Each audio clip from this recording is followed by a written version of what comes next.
Hello' everyone, good morning. এয়া ৰাতিপুৱা 5টামান বজাতে ছোৱালীক উলিয়াই লৈ আহিছোঁ। কেতিয়াবা যে তাতকৈও সোনকালে সাৰ পায়। আৰু সৰু সৰু ল'ৰা ছোৱালীবিলাক ৰাতিপুৱা সাৰ পোৱাৰ পাছতে তাহাঁতি বিচনাত কেতিয়াও নাথাকে, উঠি আহি বাহিৰলৈ আহিবলৈ লাগেই। ময়ো তাইক অকণমান পাছতে উলিয়াই আনো সদায়। তাই অলপমান খেলি হোৱাৰ পাছত যেতিয়া আমনি লাগে তেতিয়া তাইক বাহিৰলৈ ওলাই আহিবলৈ লাগে। ময়ো তেনেদৰে উলিয়াই আনিলোঁ। দুইজনী ৰুমৰ ভিতৰতো অলপমান ঘূৰিলোঁ, তাৰপাছত চোতালতো অকণমান খোজকাঢ়িলোঁ। তেনেদৰে খোজ কাঢ়ি হোৱাৰ পাছত 7টামানেই বাজিলেগৈ। তাৰপাছত আমি আহি বাৰাণ্ডাত বহিলোঁহি।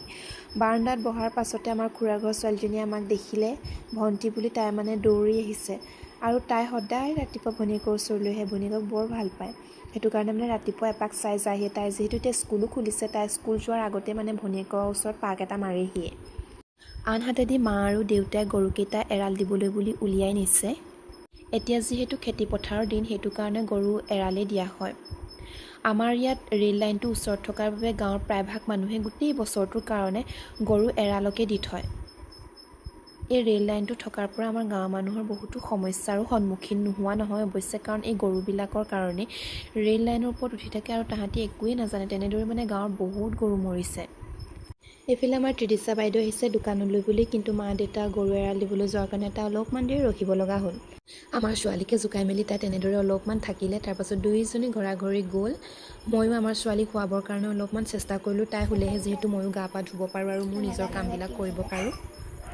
অৱশেষত তাইও শুলে। ইমানটো টাইমলৈ তাই টোপনি যায়, কিন্তু ৰাতিপুৱা টাইমকণ অলপমান তাই দিগদাৰ দিয়ে বুলি নহয় আৰু, সাৰ পাই থাকেই সৰু ল'ৰা ছোৱালী। ময়ো এইফালে গা পা ধুই মেলি আহিলোঁ। তাৰপাছত নিজৰ ৰুমটো চাফা কৰি মেলি ল'লোঁ। মানুহজনো ডিউটিৰ পৰা আহি পালেহি। তেওঁ আকৌ আজি লগৰজনে দি পঠিয়াই দিছিলে এইফালে চিকেন লেগ পিচ। ময়ো এইটো লৈ ল'লোঁ, খাই ল'লোঁ। চাহ তাহো খোৱা হ'ল। গাঁৱলৈ বেপাৰী আহিলে আমাৰ দেউতাই মাছ লৈ এইফালে মাছ অলপো ল'লে। তাৰপাছত আকৌ এজন আহিলে, সেইজনৰ পৰা এয়া ল'লে। মাছ পুঠি চাই থাকোঁ ছোৱালী উঠিলে, তাইকো লৈ ল'লোঁ আৰু তাইকো অলপমান খুৱাই ল'লোঁ। এইফালে বৰমা আৰু আমাৰ জেঠাই দুয়োগৰাকী কথা পাতিছিলে, তাহাঁতকো মায়ে চাহ দিয়া হ'ল। মোৰো বাচন দুটামান আছিলে, ধুই ল'লোঁ। ধুই মেলি ময়ো মোৰ নিজৰ পেট পূজা কৰিলোঁ। কৰি হোৱাৰ পাছতেই এইফালে ছোৱালীক লৈ অলপমান পাছবেলা টাইমত বাহিৰলৈ বুলি ওলাই আহিলোঁ। এইফালে মায়ে ৰৈ আছে। তাই ৰাতিপুৱা টাইম আৰু এই পাছবেলাৰ টাইমকণ সন্ধিয়াৰ আগে আগে এই সময়কণ তাই বিৰাট ভাল পায়। তাই শুই থকাৰ পৰা উঠি আহিবলৈ লাগে, বাহিৰলৈ ওলাই আহিবলৈ লাগে। আৰু এইফালে খুৰাহঁতৰ ঘৰৰ মধুৰি গছ এজোপা আছিলে, মধুৰি পাৰি আছিলে, ময়ো খাবলৈ বুলি আহিলোঁ। তাৰপিছত এইজনী আমাৰ ভনীয়ে মোক মধুৰি এটা আনি দিছেহি। মধুৰিটো আকৌ এইটো বেছি ডাঙৰো নহয়, সৰু, পকিছে অৱশ্যে।